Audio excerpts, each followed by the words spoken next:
Single mother Hoda, as she's asked to be called, remembers the day she nearly had an abortion. She was 4 months pregnant by a man who didn't want to marry her. She says she couldn't face having a child in a society that largely looks down on unwed mothers. Society is hard on us. It shows no mercy. There's a big difference between here and Europe. In Europe, people live well, but it's not like that here. Women here hide their babies from their families, so the families won't find out they ever had a child. Half of my family doesn't know I had a child. I have had to hide it from them. But as she was approaching the illegal clinic, police escorted a handcuffed doctor outside. A woman had just died from his botched abortion. The police were all around the clinic and the doctor was under arrest. I asked what had happened and went in and I saw the girl dead.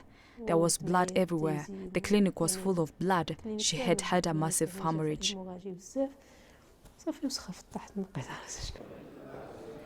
Abortion is illegal here, except if the mother's health is threatened. But an estimated 600 to 800 are performed every day. Now efforts are being made to reform the law. Morocco's health minister wants to stem the tide of illegal abortions by making safe operations more accessible. The Moroccan penal code on abortion is a very restrictive law. It's not at all equitable for women. It discriminates a lot against women. It is out of date and it doesn't take into account the reality of the lives that women and men lead today in Morocco. So it is urgent we revise this law. Dr. Shrabi supports the move. He's seen countless women and girls carry out abortions themselves, only to be admitted with severe injuries or at the point of near death. The majority of Muslim countries have legalized abortion in the case of rape, incest or fetal malformation. But this is insufficient because it only represents 5 to 10% of the actual situation. But if we open up the field with the goal of protecting health, we could really address the issue now and into the future.